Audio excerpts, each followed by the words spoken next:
בוקר טוב, שלום לכולם. נתחיל בתפילת השלה. הרינו רוצים ללך ללימוד תורה, לעילוי נשמות, לאה בת ציפורה, מאיה אסתר בת לאה ורינה מרים בת לאה. ברשות השם יתברך ולמען שמו, ריבונו של עולם, בדברי קודשך כתוב לאמור, הבוטח בהשם חסד יסובבנו, השם אלוהים אמת, תן לנו ברכה והצלחה בכל מעשה ידינו, כי בטחנו בך שתשלח לנו ברכה, ויקוים בנו מכך שכתוב, אשליך על השם יאהבך והוא יכלכלך, אמן.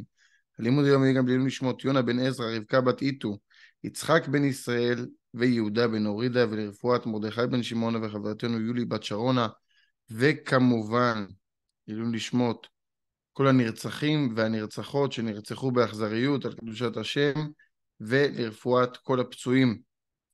ואיזה כיף לראות פה מילואימניקים איתנו בשיעור.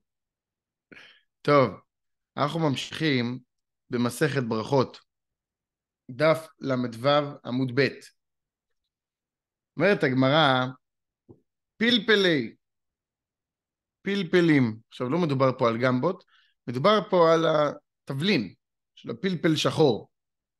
אומרת הגמרא, פלפלי, רב ששת אמר שהכל, מברכים על זה שהכל. רבא אמר לא כלום. אומר רבא לא צריך לברך על זה כלום. ואז דרבא לטעמי, רבא הוא עקבי, באמת הוא הולך לפי טעמי, לפי הטעם שלו.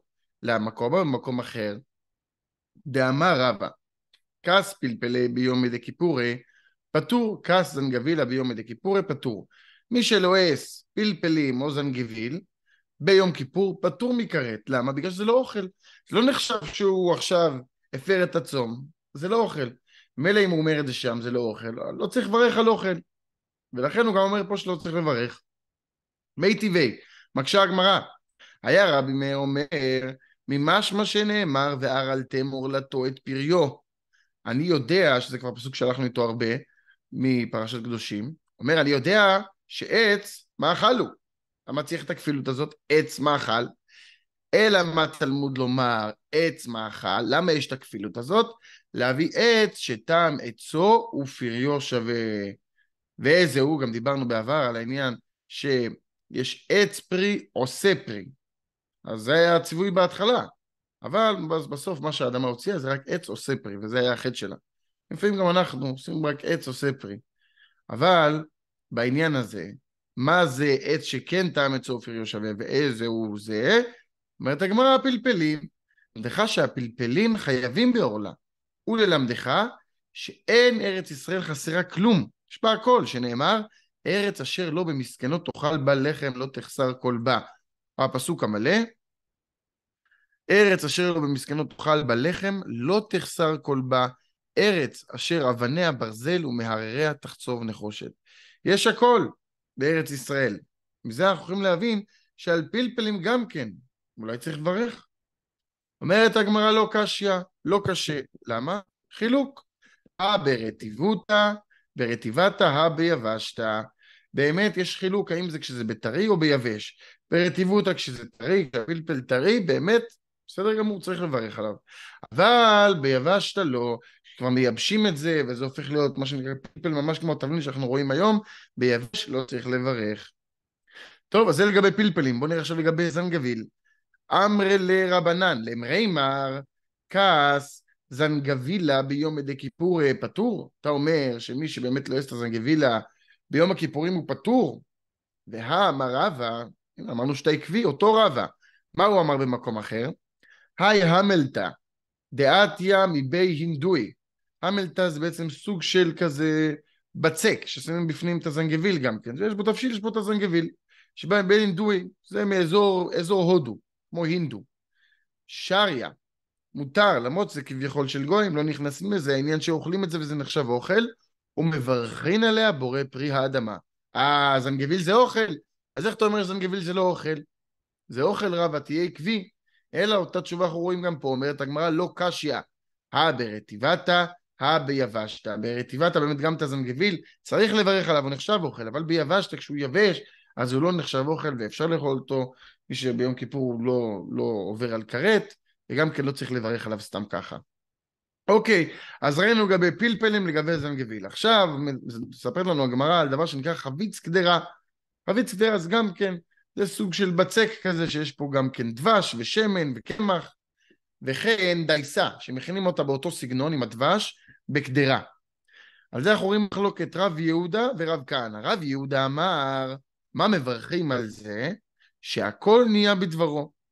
רב כהנא אמר, בורא מיני מזונות. בדייסה גרדה, אם מדברים רק על דייסה שהיא עשויה מקמח וכאלה, כולי על מה לא פליגי דבורא מיני מזונות.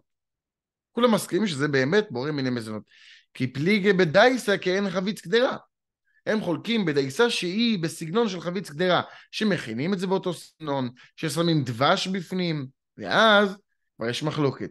כי רב יהודה אמר שמברכים שהכל. למה? סבר דובשה עיקר. יודעים שהולכים אחרי העיקר. מה העיקר? אתה בא לאכול משהו, מה העיקר פה? רב יהודה אומר, העיקר זה הדבש, הרבה דבש, זה הטעם, זה הנקודה. למה יש קמח? בשביל לתפוס את זה, לתת לזה צורה, אבל העיקר זה הדבש. לכן מברך שהכל, בגלל שהדבש זה העיקר. רב כהנא אמר, בורא מיני מזונות, סבר, סמיד העיקר. הוא אומר, הקמח זה העיקר, ולכן דברך מזונות. קופץ רב יוסף ואומר, אמר רב יוסף, ותהי רב כהנא מסתברא. יותר נראה לי, אומר רב יוסף, יותר נראה שהולכים בכיוון של רב כהנא, מסתבר יותר שההלכה היא כמותו. דרב ושמואל, רב ושמואל דאמרי תרוויו, שניהם אומרים, כל שיש בו מחמשת המינים, מדבר על חמשת מיני דגן, מברכים עליו בורא מיני מזונות.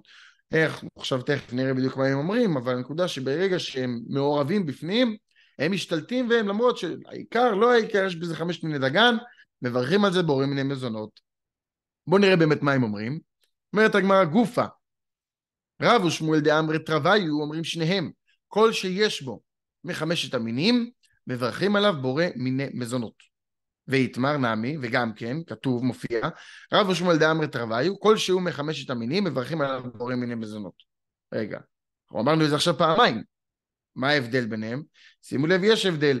פה אנחנו אומרים כל שיש בו מחמשת המינים, ופה אנחנו אומרים כל שהוא מחמשת המינים. יש הבדל בין שיש בו לבין שהוא. מה ההבדל? לכאורה אומרת הגמרא, מה, צריך את שניהם? לבד היא אומרת, הוא צריכה, אומרת הגמרא, הוא צריכה, צריך להגיד את שניהם, אחד אחרי השני. למה? כי אם הייתי אומר על כל אחד מהם רק, אז הייתי מבין שאולי משהו, אולי הייתי מבין משהו מוטעה על השני, לכן צריך את שניהם. בואו נראה למה הייתי צריך את שניהם. הוא צריכה, אומרת הגמרא, דאי אשמעינן כלשהו. אם רק היו אומרים את הכל שהוא מחמשת המינים, הווה אמינא משום דאיתי בעיני, אבל על ידי תערובת לא. האם היית אומר רק כלשהו מחמשת המינים, הייתי מבין שרק אם באמת רואים שיש בזה אחד מחמשת המינים, שזה העיקר, רואים את זה בעין, אבל אם זה עכשיו תערובת, כמו שראינו עכשיו עם הדבש, יש כל מיני דברים בפנים, אז לא. כמה שמלן, אומרת הגמרא, שכן צריך. דאף על גב אומר רש"י, כולו מחד מינא בעינא דלהוה מחמשת המינים, ואילה לא מברכין עליה בורא מיני מזונות. כמו שהיית חושב, כמה שמלן שכן צריך.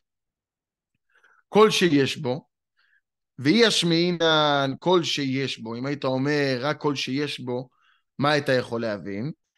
הווה אמינא כל שיש בו חמשת המינים, אם יש בו חלק, אבל אורז ודוחן לא. למה? משום דעל ידי תערובת. אבל אם לבד היה רק את האורז והדוחן, אבל איתה בעיני, אם זה היה רק לבד, נעימה אפילו אורז ודוחן, נמי מברכים עליו בורא מיני מזונות. היינו יכולים להגיד ולהבין מזה שרק אם זה בתערובת לא, אבל סתם ככה, אורז ודוחן, אם הם לבד בפני עצמם, היינו מבינים שמברכים עליו בורא מיני מזונות. אומרת הגמרא, כמה שמלן, כל שהוא מחמשת המינים, מברכים עליו בורא מיני מזונות. רק אם הוא עצמו, לאפוקי אורז ודוחן, זה אפילו איתי בעיני, אפילו אתה רואה בעין, זה ממש העיקר, הוא אפילו לבד לגמרי, לא מברכים בורא מיני מזונות, לא מברכים על אורז ודוחן בורא מיני מזונות. האם באמת ואורז ודוחן לא מברכים? זה כבר אנחנו נראה מחר, נשאיר אותנו בסקרנות קצת, נעשה חזרה אז על מה שראינו היום. בהתחלה דיברנו על פלפלים, פלפלים ראינו מחלוקת מה מברכים, אמרנו זה לא הגמבה אלא זה הפלפל, התבלין. רב ששת אמר שמברכים שהכל, רבא אומר שלא מברכים כלום. אמרנו שרבא הולך באמת לפי טעמו, שאומר גם ביום כיפור, שמי שאוכל פלפלים וזנגביל לא חייב בכרת כי זה לא אוכל. לכן גם פה הוא לא צריך לברך. הגמרא מנסה להקשות, אומרת אבל כתוב מהפסוק כבר אל תמור על תועד פריו, ושזה עץ מאכל ויש פה כפילות, ומהפסוק שלא חסר בארץ ישראל כלום, לומדים שפלפלים אולי כן יהיו חייבים ברכה. אומרת הגמרא, לא קשיא, ברטיבתא, ביבשתא, בסדר. יש עניין באמת לברך, אבל זה רק בטרי. ברגע שזה יבש, אין עניין של לברך. ומה לגבי זנגביל? רבא אמר במקום אחר, מנסה להקשות הגמרא, לגבי המלתא. זה בצק שעושים אותו עם זנגביל ודבש. אז, מה הנקודה? גם כן אותה תשובה, שזה מחלוקת אם זה יבש או טרי. אחר כך דיברנו על חביץ קדרה. היינו מחלוקת. רב יהודה אומר שמברכים עליו שהכל. כי הדבש הוא העיקר. רב כהנא אומר שמברכים מזונות, כי הקמח הוא העיקר. קופץ רב יוסף ואומר שנראה שההלכה באמת יותר כמו רב כהנא מסתבר. למה? בגלל שכך אומרים גם רב ושמואל. באמת, רב ושמואל אומרים את זה, וראינו שיש בסוג של כפילות שהם אומרים את זה. כי גם הם אומרים כל שיש בו, מחמשת מינים, וגם אומרים כל שהוא. מסבירה הגמרא שצריך את הכפילות, כי אם היינו אומרים רק כל שהוא, היינו חושבים שרק אם הוא הרוב, ומשמע שמספיק שיש קצת. ואם היינו אומרים כל שיש בו, היינו עלולים להבין אולי שאורז ודוחן לבד יהיה מזונות, וכמה שמלן, לפחות כרגע. אנחנו מבינים שלא. לכן זה היה חשוב מאוד להבהיר את זה, ולהביא את זה בשני הדרכים הללו. עכשיו, אותי מאוד תפס הפסוק, אין מה להגיד, ארץ אשר לא במסכנות תאכל בלחם, לא תחסר כל בה. דבר על ארץ ישראל. לא חסר בארץ ישראל כלום. אפשר שזה לא יבלוט לנו בתקופה כזאת. אני שמעתי אתמול כמה דברים קשים, אנשים שאומרים, שאני מכיר, לעזוב את הארץ. עכשיו לעזוב את הארץ, או מישהי שממש ילדה לו מזמן, שאומרת, טעות שהבאתי ילד לעולם. דברים מאוד קשים. אז טעות. יכול להיות להגיד דבר כזה על ארץ ישראל, נכון, יש קשיים, נכון, בתקופה קשה מאוד. הם לא שופטים אף אחד, בטח שלא בשעה כזאת. אבל אולי אפשר לחזק ולהגיד, יש פה משהו יפה מאוד של הרב קוק. אומר ככה הרב קוק, לא נבראו עיכובים בעולם, בין עיכובים גשמיים ובין עיכובים רוחניים. דרך אגב, זה לא משנה.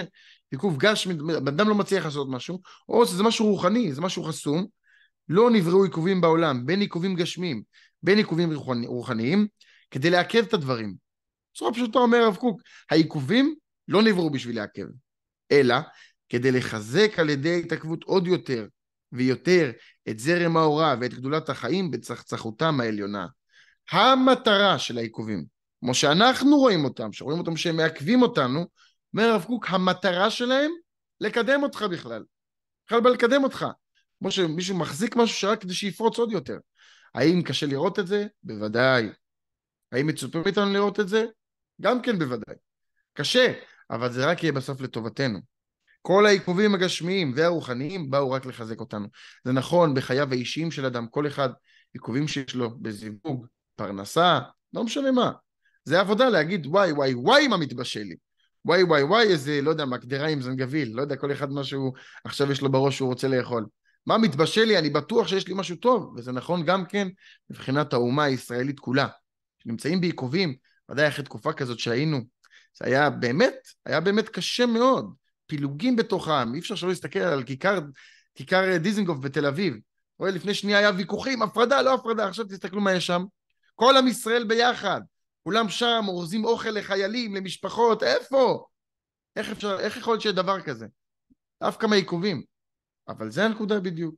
וככה כמו שזה לאדם בפרטי, ככה לכל עם ישראל בעזרת השם העיכובים האלה, יהיו רק כדי לחזק את זרם האורה ואת גדולת החיים בצחצחותם העליונה. חזק וברוך, שיהיה יום טוב, מוצלח לכולם, שמרו על עצמכם.